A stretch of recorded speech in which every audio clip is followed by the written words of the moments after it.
Bom dia, irmãos. Que a graça e a paz do Cristo de Deus esteja com todos nós. Amém? Vamos meditar na palavra do Senhor. Mais um domingo. Estamos aqui para meditar na palavra do Senhor. Esse é o momento. E convido você a abrir sua Bíblia em Marcos capítulo 10. Marcos capítulo 10, do verso 17 ao 31. Certo? Vai ser a meditação. O contexto aqui é único. Então vai de Marcos 10, 17 a 31. Certo? Só que eu queria que vocês fossem lá no versículo 17. E na parte C do versículo, a última parte, vou estar fazendo a leitura. E nós vamos estar meditando. Olha só. Bom mestre, que farei para herdar a vida eterna? Amém? Vamos estar orando nesse momento? Paizinho, obrigado. Mais uma manhã, mais uma oportunidade de estar aqui na sua casa. Estar aqui, Senhor Jesus, para aprender do Senhor, para receber do Senhor. Paizinho, fala conosco. Esteja com cada um que está aqui nesta manhã. Aqueles, Senhor, que não poderão vir. Aqueles que estarão, Senhor, ouvindo essa mensagem através da live. Que seja tocado os corações. Senhor, essa palavra com certeza, ela vem para somar na nossa espiritualidade. Senhor, que cada coração possa estar aberto para recebê-la de bom grado. É em nome de Jesus que nós oramos, agradecemos, amém. Aqui nós conhecemos esse contexto como o moço rico, jovem rico. Mas aqui nós temos um contexto aqui que ele é interessante e ele é importante para nós também, nos dias de hoje. Uma dúvida é gerada no coração daquele jovem. E que essa dúvida vai desencadear todo um diálogo, toda uma resposta que Jesus vai dar justamente relacionado àquela dúvida. O que farei para herdar a vida eterna? E que é interessante que isso aí não fica só no coração do jovem rico. Se você for no versículo, deixa eu ver aqui, versículo 26, olha só o que diz. Os discípulos ficaram perplexos e perguntavam uns aos outros: neste caso, quem pode ser salvo? Olha só, é um contexto todo. Verso 17, Marcos capítulo 10, verso 17 a 31. No verso 26, os discípulos também, com o desencadear de todo aquele diálogo ali entre o jovem rico e os discípulos presentes, gera uma dúvida também no coração dos discípulos. E no verso 27, olha o que eles dizem, o que Jesus diz. Jesus olhou para eles e respondeu: para o homem é impossível. Para o homem é impossível. Mas para Deus, não. Todas as coisas são possíveis para Deus. Tudo aqui está relacionado, esse contexto, ele está relacionado à salvação, à vida eterna. O jovem rico, ele tem essa dúvida. A gente muitas vezes se atenta somente na questão da riqueza dele. Mas a dúvida começa justamente por essa pergunta: o que farei? E ele está tão perdido, tão desacorçoado em relação à questão da herdar a vida eterna, e olha como ele inicia: o que eu farei? Quem participou, quem está participando da IBD, viu que eu tenho falado muito sobre a questão da lei e graça.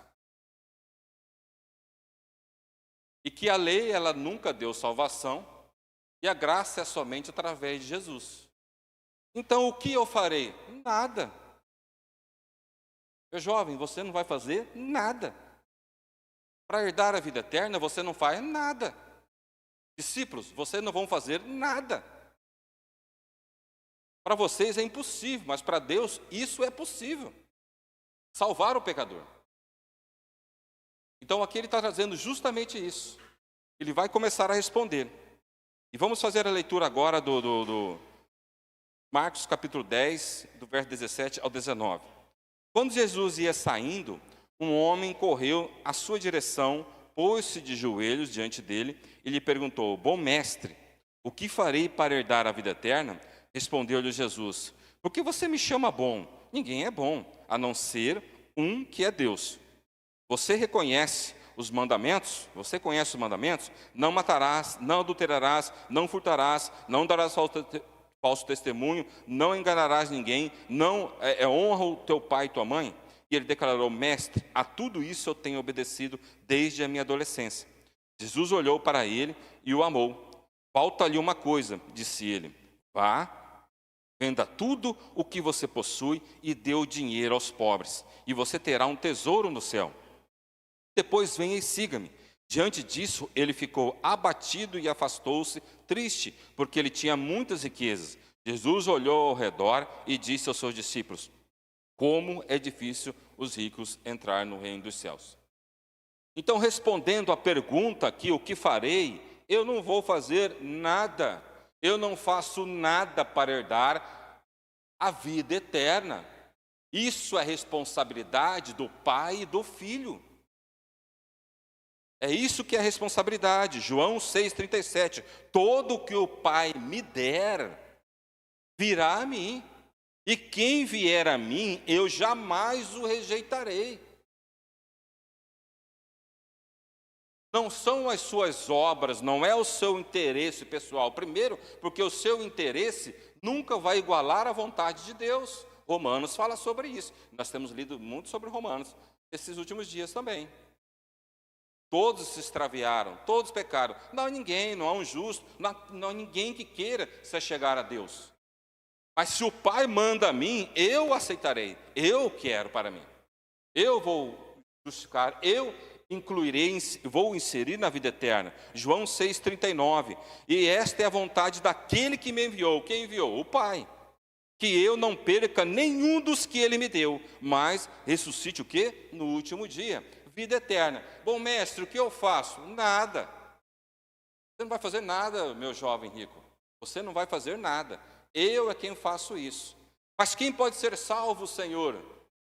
Para o homem isso é impossível. Ele pode ser o mais piedoso da face da terra. Ele não vai comprar o favor da graça. Isso não se compra.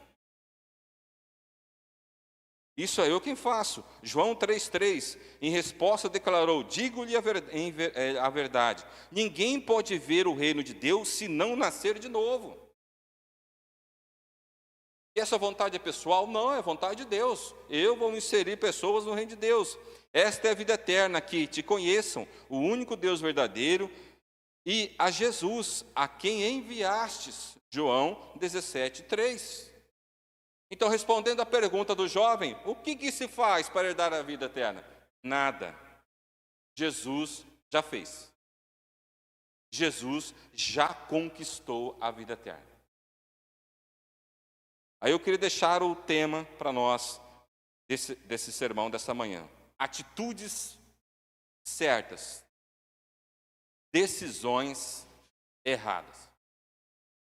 Irmãos, quantas vezes nós queremos realizar algo e tomamos até talvez as atitudes para realizar aquilo, elas são certas. Mas de repente, nesse desembrólio, nesse caminhar para realizar aquela situação, talvez no final, nós fecharmos com uma decisão totalmente errada. Vou dar um exemplo. Vou tirar uma CNH. Beleza. A atitude é certa? É boa. Posso tirar uma CNH, principalmente se eu quiser conduzir veículo automotor, seja moto, seja caminhão, seja ônibus, seja o que for, eu preciso de uma habilitação. Eu preciso estar habilitado para eu conduzir esse veículo. É uma atitude certa? Boa? Sim. Se eu quero dirigir, se eu quero pilotar a moto, sim. Então o que acontece? A partir dessa atitude, o que acontece? A próxima atitude que eu tenho que ter o quê? Procurar o quê? Uma autoescola, atitude certa. Procurei a autoescola. Fui lá, beleza. Tá, beleza. A próxima atitude, o que acontece? Que eu tenho que ter é me disponibilizar a tudo aquilo que a autoescola predeterminar para que eu possa concluir e tirar minha carteira. Provas, não é? Tem as provas escritas, tem a prova de aptidão a teste psicológico e tem a prova prática. Vamos supor que quando chega nessas provas, alguém chega para mim lá dentro do Detran, sei lá, alguém fala, tem uma forma de você tirar essa habilitação sem você passar por esse desconforto todo. A minha atitude foi boa. Eu quero pilotar, logo eu procurei uma autoescola, logo eu determinei, até cheguei a fazer algumas provas, mas quando chega na prova prática, apareceu uma situação para mim e eu tomo o quê? A decisão errada. O quê? De concluir aquilo de forma ilícita. Vamos supor, talvez, outro exemplo, talvez eu quero melhorar a minha qualificação, sei lá, uma graduação, um concurso, um curso técnico, uma coisa para eu melhorar, sei lá, alguma coisa, eu quero aprender mais. É uma atitude certa, boa? Sim, é uma atitude certa. A partir do momento em que eu almejo uma graduação, o que acontece? Eu já vou procurar o quê? A faculdade, o local onde distribui. É uma atitude certa? Que vai fazer essa possibilidade de eu me graduar, certo? Certo. A partir do momento em que eu fecho o contrato, está tudo certinho, não está? Tem um contrato certinho, beleza, certo. Mas vamos supor que vai indo nessa caminhada, algum professor, alguém chega e fala assim, olha, você não precisa fazer o TCC. Se você quiser, você pode concluir de outra forma. Você vai concluir, vai estar a nota do TCC, tudo. Mas o que acontece? As suas decisões, o quê? De imediato foram o quê? A sua atitude de imediato foi certa. Mas a decisão no final, você acabou com ela.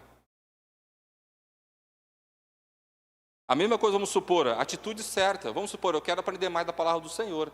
Quais são os processos para aprender mais da palavra do Senhor? No caso de uma igreja, o que acontece? Vir nos momentos em que a palavra de Deus está sendo pregada, a palavra de Deus está sendo ensinada através da IBD. É uma atitude boa? Ótimo. Quero aprender mais? Então, qual é o próximo passo? Eu vou começar a frequentar a EBD, vou começar a frequentar os cultos. Tudo que tiver atividade que estará pregando a palavra de Deus, eu quero. Por quê? Porque eu vou aprender a absorver mais. Atitude boa, é ou não é? Mas vamos supor, nessa caminhada, algumas mensagens, alguns ensinos começam a confrontar o meu interior e eu falar, não é bem assim. Não é bem assim. As atitudes no começo foram certas, mas no desenrolar, no caminhar, estou sendo confrontado e aquilo para mim, a priori, ele é pesado, ele é complicado. O que acontece? Eu vou parar de vir, eu vou parar de frequentar. Não é bem assim, não é assim não é bem por aí não, porque inclusive na internet tem outros que pensam diferente, tem outros que falam diferente sobre o mesmo assunto, só que falam de uma forma mais palatável. A atitude não era boa, mas a decisão no final, o que acontece? Aqui no Jovem Rico é a mesma coisa. Ele tem umas atitudes que são certas. A primeira atitude que nós vamos ver aqui do Jovem Rico, o que acontece? Ele correu na direção certa. Versículo 17, parte A. Quando Jesus ia saindo, um homem correu em sua direção. Atitudes certas, decisão errada. A primeira atitude, ele correu. É fundamental saber em que direção estamos correndo, para que caminho estamos indo, que devemos seguir. E qual a intencionalidade do nosso coração para corrermos até Jesus? Para irmos até Jesus. Não somente quando o barco está balançando, mas também quando estiver a bonança. Às vezes nós só vamos até Jesus, corremos até Ele, quando o barco começa a balançar. Quando o barco está bem, esquecemos dele. Não precisa dele neste momento. Não vamos incomodar o Mestre. Não há necessidade agora. E é justamente antes também de balançar o barco, é que eu tenho que estar buscando a Deus, porque quando balançar, aí sim, eu ter a iniciativa de buscá-lo também a hora que o barco estiver o quê? Balançando. Porque muitos não buscam Deus quando o barco está balançando, por quê? Porque antes já não buscava. Já está fraco. Ele não corre na direção de Deus. Ele não corre para Jesus. E aqui, esse jovem, ele tinha uma dúvida. O que farei para herdar a vida eterna? totalmente fora de contexto. Nós, como igreja, hoje nós achamos que existe regrinhas para herdar a vida eterna. Para herdar a vida eterna, não existe regras, é graça. Agora, para viver a minha nova vida, existe. E sinto muito quem talvez tem dificuldade em falar regras, regras literalmente. Porque hoje nós temos esse princípio de que ninguém quer ouvir regras. Não é regra, gente. Mandamento é regra. Mandamento é regra. Não cumpriu, vai ter os problemas. E nós estamos, infelizmente, passando por esse processo. É por isso que quando eu falei, poxa, eu tenho intenção, eu tenho atitude de querer aprender a palavra de Deus. Eu vou seguindo, mas quando chega e que vem algumas regras, opa, peraí, eu estou na graça. Tudo bem que você está na graça, graças a Deus eu também estou na graça. Só que eu não quero entrar na desgraça. Eu quero permanecer na graça. E para eu permanecer na graça, aí sim, entra as regrinhas. E aí é a minha conduta pessoal, a minha mente renovada. Então aqui, quando ele faz, a primeira atitude desse jovem é a coisa mais certa. Poxa, eu tenho uma dúvida. Ele é o mestre. Então, o que acontece? Nada mais, nada menos do que ele me dar essa resposta. E ele vai justamente na direção certa. A primeira atitude, o que é? Tenho dúvida, ou com dificuldade de compreender, de aceitar o que Jesus, o que a palavra de Deus ensina, vá na direção do mestre. Não fica esperando muito de pastores. Não estou desmistificando, eu sou um, mas não estou dizendo isso. Eu mesmo, quando eu tenho algumas dúvidas, eu não vou no pé de ninguém não, gente. Eu vou literalmente em Jesus. Não menosprezando meus colegas de ministério, não é isso. Mas tem dúvidas que eu quero tirar na fonte. Tem momento em que eu quero beber a água na fonte. Eu não quero que outro traga, não tirando o trabalho do irmão também, que trouxe água, não é isso. Mas eu não quero que outro traga, eu quero pegar na fonte, eu quero beber da fonte. Eu quero ir, eu quero tirar essa dúvida. É isso que cada um de nós temos que ter no nosso coração, gente. Não é ficar esperando muito do outro. Embora nós podemos sim buscar nos outros também uma ajuda, mas tem momentos em que você tem que buscar ter uma iniciativa pessoal. Você tem que buscar. E justamente ele tinha essa dúvida, ele vai. Então, quando nós devemos buscar isso, justamente quando gera uma dúvida nessa nossa caminhada. A segunda atitude certa, a primeira atitude certa foi o que? Ele corre na direção certa. A segunda atitude é a postura certa. Parte B do versículo 17. Pôs-se de joelho diante dele. A postura. Principalmente nós que já conhecemos a Jesus, nós que já fazemos do contexto de vida eterna, nós também temos que ter uma postura. Nós temos que ter uma postura. Jesus merece toda a nossa reverência. Merece toda a nossa reverência. Merece o nosso respeito. Merece a nossa atenção devida. Marta e Maria, o que acontece? Ajoelha aos pés de Jesus, com reverência. Então nós precisamos ter essas atitudes. A atitude de ir na direção certa. A segunda atitude de a postura certa. A postura certa. Quando eu tenho uma dúvida, quando eu tenho uma situação que eu quero resolver, acontece, como o jovem rico, vou direto a Jesus, o que acontece? Amém. Primeira atitude certa. A segunda o quê? A postura. A postura é o quê? Se quebrantar diante de Deus. Deus, Jesus, me ajuda. João 4,34. Disse Jesus, a minha comida é fazer a vontade daquele que me enviou e concluir a sua obra. A postura de Jesus diante de Deus, do Pai, ele sempre deixou claro: eu estou aqui para glorificar a Deus, eu estou aqui para fazer a vontade dele. Eu tenho que reverenciar. A minha vida, ela deve ser reverenciada, ela deve trazer Jesus, ela deve mostrar que Jesus é o centro da minha atenção.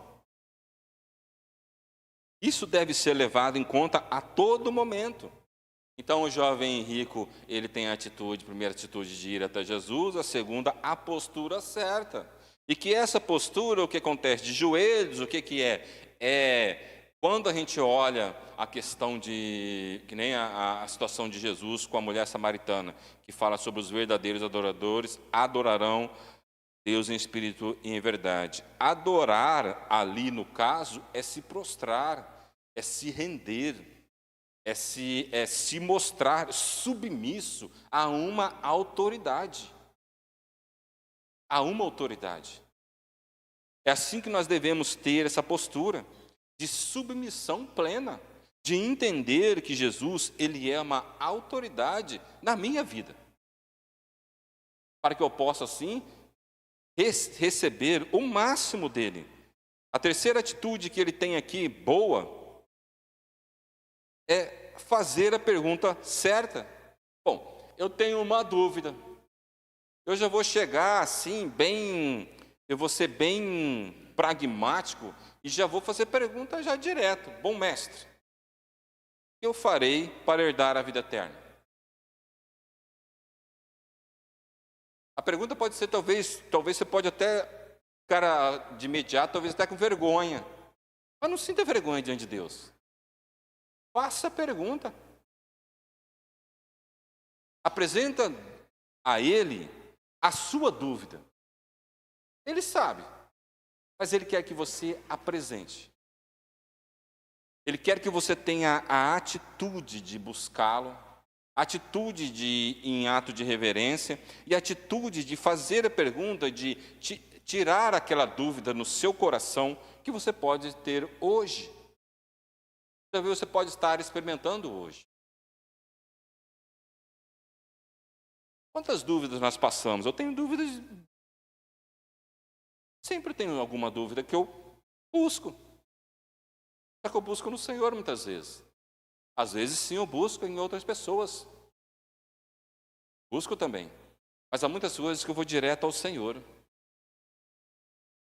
Há coisas que só Ele mesmo é que pode. Às vezes eu busco, talvez, uma ajuda num conhecimento de um parceiro, de uma pessoa que está ali próximo, que professa a mesma fé que eu, ou talvez até nem professa a mesma fé, mas dependendo do assunto específico, tem uma habilidade maior do que a minha intelectual. O que acontece? Eu busco, mas mesmo assim também, às vezes, e muitas vezes, eu ainda vou e tiro a prova dos 9 com Jesus.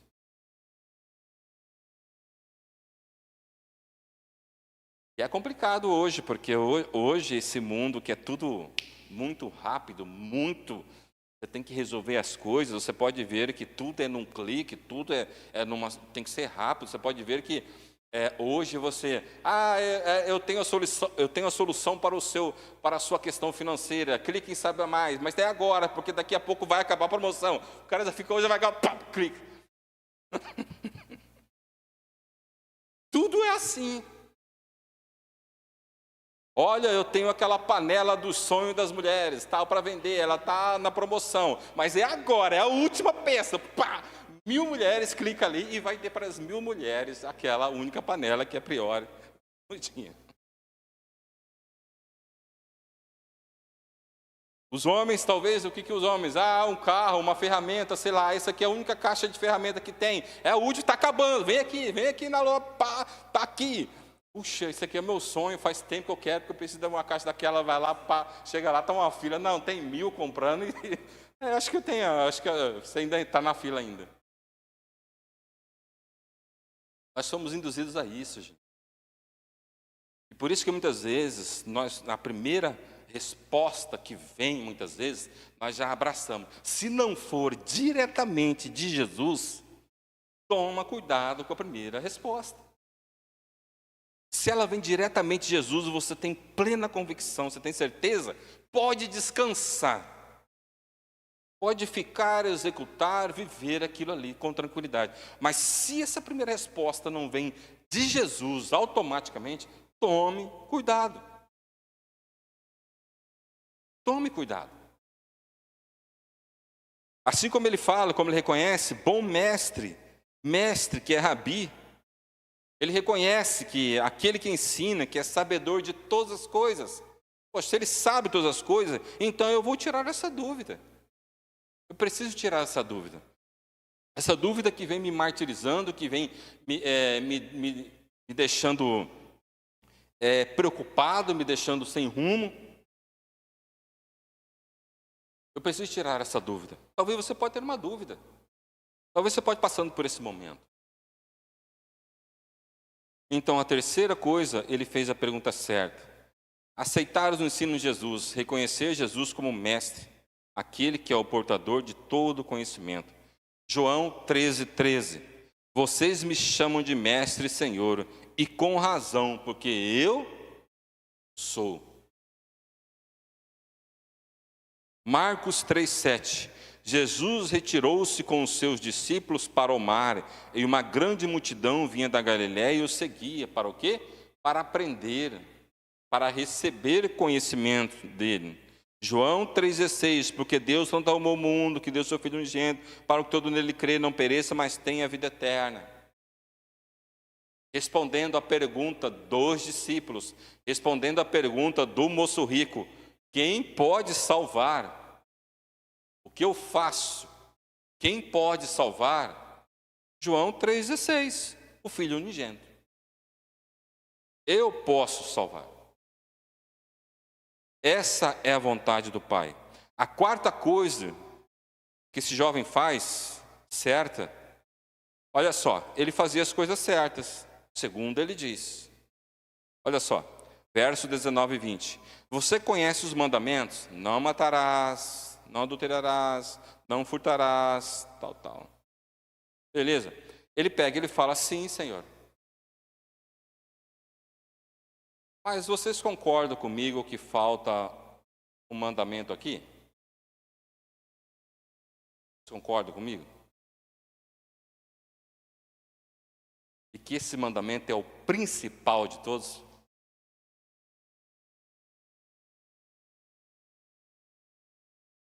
Não adulterarás.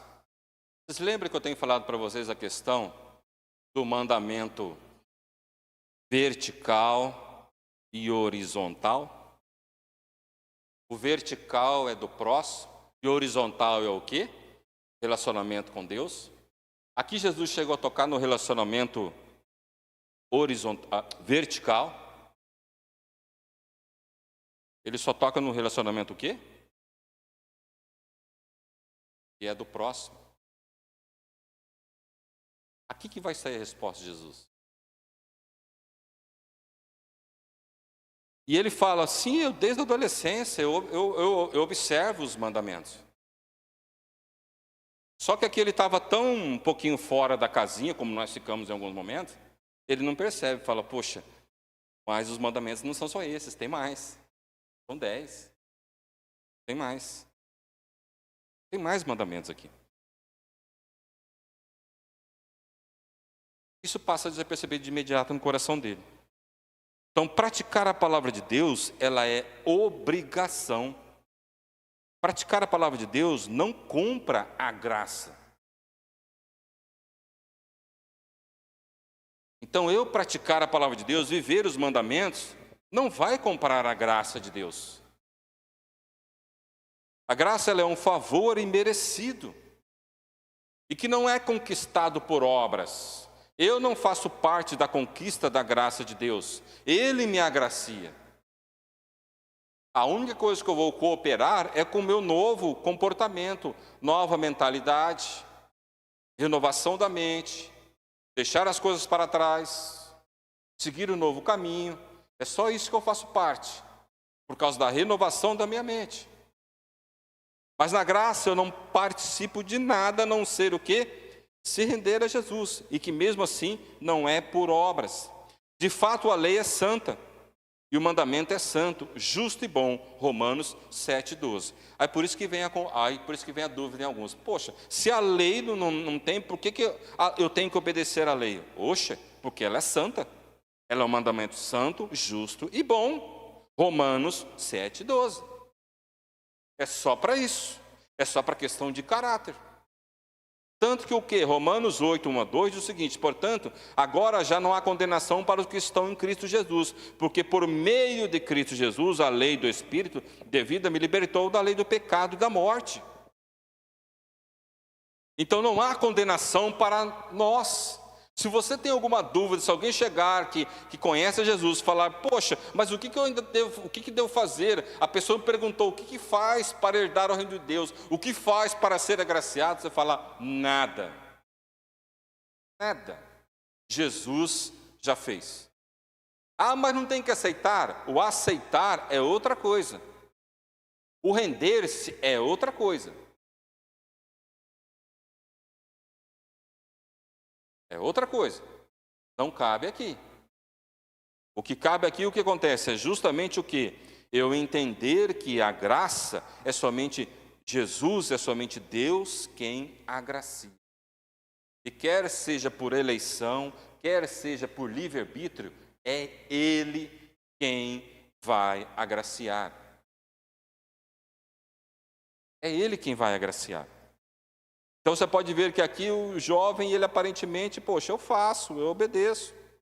Eu não engano ninguém, eu honro pai e mãe, certo, tal, essas coisas, eu não adultero. Então eu não ofendo o meu próximo. Eu não tenho ofendido o meu próximo. Aí por isso que vem a próxima situação, na decisão errada. Jesus pega e fala o seguinte, verso 21. Jesus olhou para ele e o amou e disse, falta-lhe uma coisa. Vá, vende tudo o que possui e dê o dinheiro aos pobres, e você terá um tesouro no céu. Depois venha e siga-me. Jovem, tudo isso que você falou em relação ao próximo nos mandamentos, amém, que bom que você fez. E isso, você não faz mais do que sua obrigação. Não faz mais do que sua obrigação. Isso é uma obrigação, tanto que é o quê? É um mandamento, é uma ordem. E isso não vai comprar a graça. E por isso, quando Jesus ele continua, Lucas 18, 23, diz o seguinte, aí diz sobre esse jovem também, diz, ouvindo isso, ele ficou triste, porque era muito rico. Eu falo que esse jovem aqui, ele era muito rico, ele tinha muita propriedade. Ele tinha muita posse. Em poder dele, nas mãos dele. Mateus 22, 37, 38, diz o seguinte, respondeu Jesus, ama o Senhor, o seu Deus, de todo o seu coração, de toda a sua alma e de todo o seu entendimento. Este é o primeiro maior mandamento. Aqui que vai entrar a decisão errada deste homem. Porque enquanto eu tenho um relacionamento pessoal, social, eu estou bem, eu estou conseguindo. Eu estou conseguindo manter a minha reputação, o meu caráter ilibado. Mas quando vai tocar na separação entre quem você ama mais, aí é que vai tocar justamente esse jovem rico. Aí eu queria que você pensasse o seguinte, hoje, o que é tesouro para você? Hoje, o que você tem de mais valioso nas suas mãos? Em posse de você? Hoje, isso que você tem de maior valioso, sei lá, o que for, que para você é o seu tesouro, ele, se Jesus falar, deixa ele, joga ele fora, abandone, dê para alguém, você faria isso hoje? Será que nós faríamos isso hoje? Não, eu consigo, eu não adultero, eu não mato, eu não roubo, eu não furto, tal. Mas olha, mas aqui o Senhor está pedindo uma coisa muito grande para mim, Jesus. Porque isso aqui é o meu tesouro. Isso aqui é o meu tesouro. Mateus 6, 21 diz o seguinte, pois onde estiver o seu tesouro, aí também estará o quê? O seu coração. Faça esse exercício. Pensa hoje o que é. que você talvez teria maior dificuldade se Jesus chegasse e pedisse para você: larga isso. É muito fácil, talvez, chegar e somente falar na questão de riqueza concreta. Mas, meus queridos, quando Jesus ele fala: onde estiver o seu tesouro, qualquer coisa pode ser o seu tesouro. A sua titulação, o seu serviço, a sua promoção, a sua casa, qualquer coisa. O seu carro, sua bicicleta, as suas pernas, o seu corpo, talvez pode ser o seu tesouro. E que se Deus pegar e falar: eu quero isso, me dá isso, ou desfaça disso, você fala: ah, não, aqui não. Aqui não. Então é muito fácil a gente olhar somente para aqueles que têm posses, muitas vezes, riqueza mesmo material. Mas nós, quando Jesus ele fala isso aqui também, fala sobre onde estiver o seu tesouro, e que esse tesouro não seria aquilo que realmente, propriamente dito, seria em questão financeira, econômica, essas coisas, mas sim aquilo que o seu coração está preso. Você teria coragem de fazer isso? Você teria coragem, ou você teria as atitudes até certas, mas quando Jesus te desse a resposta, você falasse: ah, Jesus, já deu, aqui já deu. Esse aqui é o limite do nosso relacionamento. O Senhor está pedindo algo demais para mim, Jesus. Aqui não dá, Jesus. Aqui que nós temos que entender justamente isso. Quando Jesus nos justifica, Ele salva. E nós somos enquadrados em alguns perfis. Filho de Deus. Talvez se eu esquecer alguns, os irmãos podem ir lembrando aí. Filho de Deus, servo de Deus, amigo de Deus, verdadeiros adoradores, discípulos de Jesus, igreja de Cristo, corpo de Cristo, templo do Espírito, noiva de Cristo, nação santa. Pode haver outros, tudo bem. Quando nós somos salvos, automaticamente nós entramos em todos esses perfis. Aí uma pergunta eu devo fazer, não é, a gente faz a pergunta errada muitas vezes. Como ser um discípulo? Como ser um discípulo? Sendo salvo. Como ser um filho de Deus? Sendo salvo. Como ser a noiva de Cristo? Sendo salva. Como sendo o templo do Espírito? Sendo salva. A pergunta não é essa.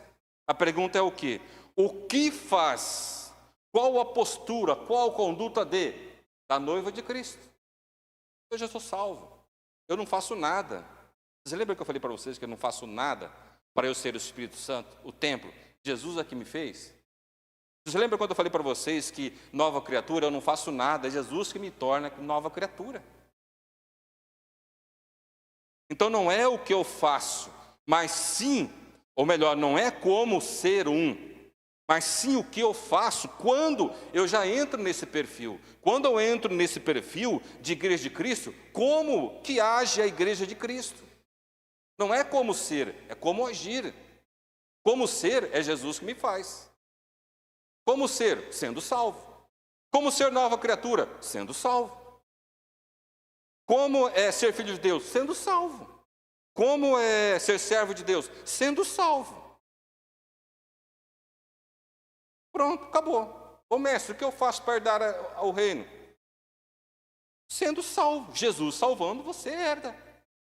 Você faz parte. Senhor, como que eu faço para ser...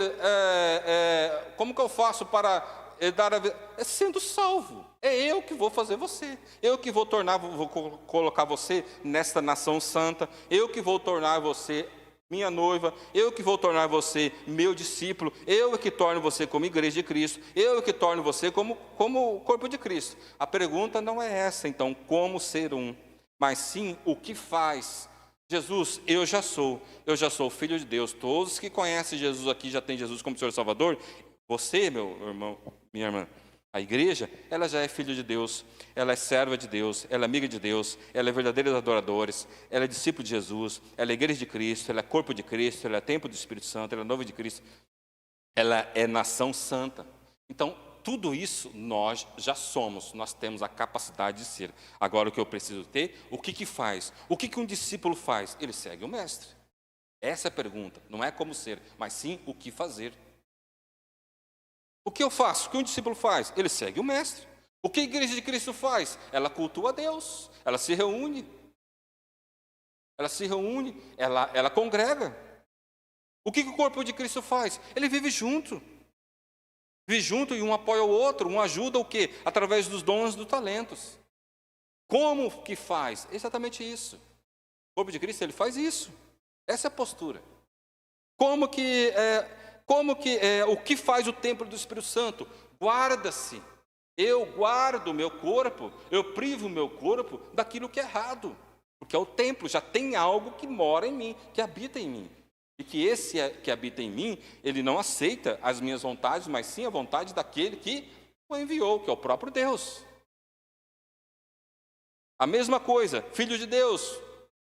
O que faz um filho de Deus? Poxa, se eu sou filho de Deus, o que acontece? Eu tenho que entender quem é meu pai. Eu tenho que entender quem é o meu pai, qual o perfil do meu pai. Se eu sou servo de Deus, espera aí, eu tenho que entender o quê? Como ser um servo de Deus? Sendo salvo. Sendo salvo, o que acontece? O que faz? Qual a postura de um servo de Deus? Poxa, espera aí, um servo de Deus, se eu sou servo, o que é ser um servo? É servidão, é trabalho, é pertencer a alguém. E servo aqui, irmãos, quando fala servo de Deus, é pertença.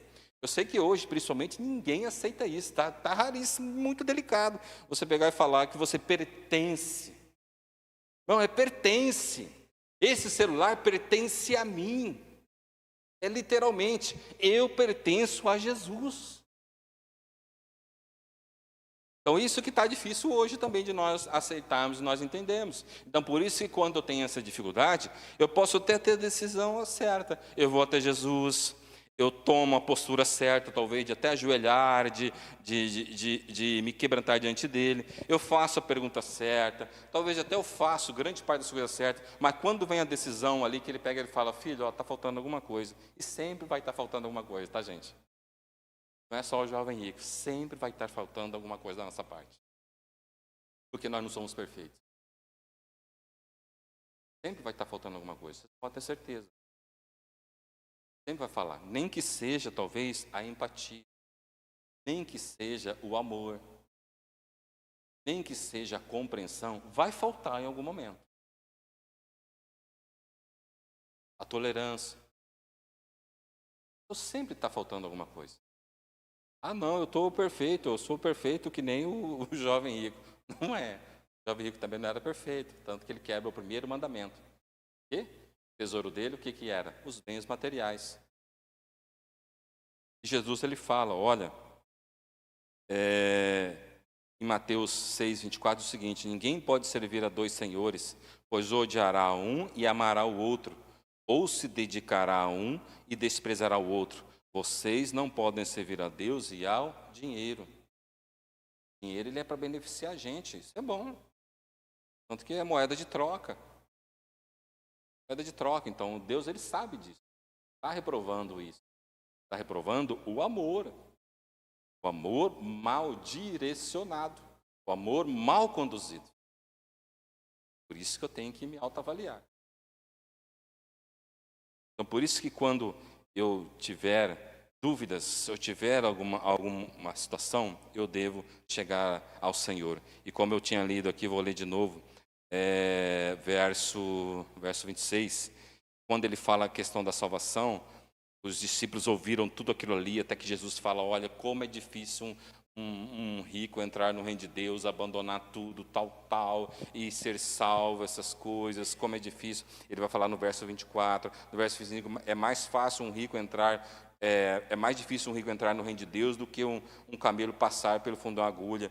Aí no verso 26, até os discípulos, ouvindo tudo aquele ensinamento ali, eles pegam e falam, quando ouviram isso, os discípulos ficaram espantadíssimos e perguntaram uns aos outros. Ficaram espantadíssimos, gente. Estarrecido, e perguntaram aos outros, então, quem é que pode salvar? Quem que pode salvar? Jesus. Sendo salvo, o que acontece? Eu tenho a vida eterna. Quem pode salvar? Jesus. Não adianta você ser bonzinho, ser legalzinho com o próximo. Mas se você não conhece a Deus, Não adianta nada. Se você não conhece a Deus, não conhece a Deus da forma que Jesus o tem como apresentar, não adianta nada. Como assim, pastor? Romanos. A criação, ela apresenta a presença de Deus, é ou não é? Mas isso é suficiente para a pessoa ser salva? Não.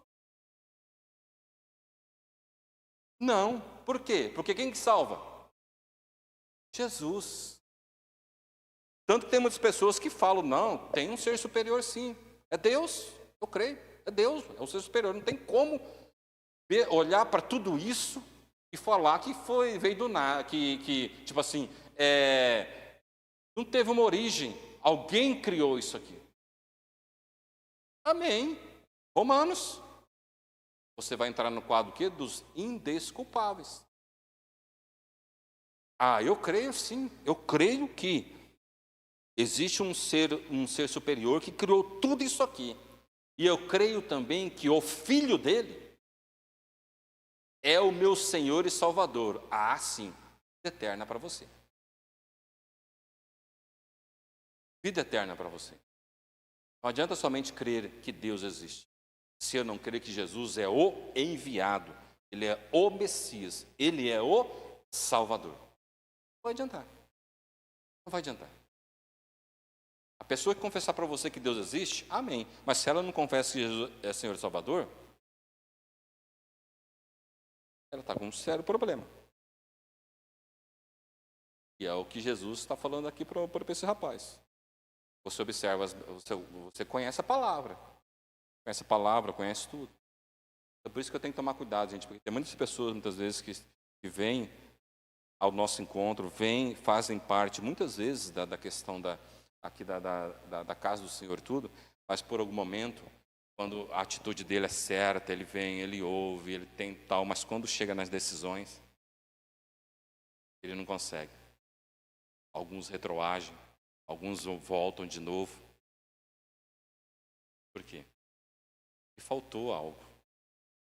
Falta algo. Por isso que eu tenho que me observar, eu tenho que me autoavaliar como que está a minha vida hoje também. Eu tenho que entender. Eu preciso de ter não somente as atitudes, mas quando chegar na decisão, eu também tenho que ter a decisão acertada. Filipenses 3,14, prossigo para o alvo, a fim de ganhar o prêmio do chamado celestial de Deus. Ponto? Não, né? Continua. Em Cristo Jesus. Se Paulo colocasse aqui ponto, poderíamos entender o quê? O meu esforço físico, vontade e interesse, prossigo para o alvo, a fim de ganhar o prêmio do chamado celestial de Deus, ponto. Então, eu fazendo o meu esforço pessoal, eu querendo a fim de ganhar o prêmio do chamado celestial, ponto. Então, é só eu fazer isso, eu consigo. Mas ele fala, o chamado celestial de Deus em Cristo Jesus. Jovem, não adianta você olhar os mandamentos que são relacionados aos homens. Você tem que o quê? Ter o mandamento número 1 também. Que é o que ele fala. Não adianta eu pegar e guardar, eu ter esses relacionamentos com Deus superficiais. Eu preciso ter um relacionamento mais aprofundado e mais direcionado com o Senhor. Amém? Deus abençoe essa palavra no coração da amada igreja. Nós possamos refletir e que com certeza Deus irá somar a espiritualidade de cada um. Vamos fazer uma oração, passo a palavra a quem é devido. Vamos estar fazendo uma oração nesse momento. Paizinho, Senhor Jesus, a sua palavra, Senhor, ela acabou de nos ensinar que nós devemos não somente ter a atitude certa, mas também a decisão, Senhor, certa. Às vezes a nossa decisão, ela é sufocada pela nossa vontade. Talvez até temos a atitude certa de ir ao Senhor, de nos quebrantar tudo, mas quando o Senhor dá a resposta que nós devemos fazer, executar, que parte da nossa iniciativa, Pai, a nossa decisão é totalmente errada. Nós não aceitamos. Pai, tenha misericórdia de nós, Senhor Jesus. Se às vezes o nosso coração ele é levado a isso, ele é levado ao erro. Mas, Pai, que a sua vontade, a sua verdade prevaleça em nosso ser. E que nós possamos estar aqui, Senhor Jesus, reunidos, unidos, Senhor, como igreja, Senhor, a todo dia, a todo momento, a toda oportunidade que nós pudermos estarmos juntos, Senhor. Pai, que o Senhor esteja conosco. Em nome de Jesus que nós oramos, agradecemos. Amém.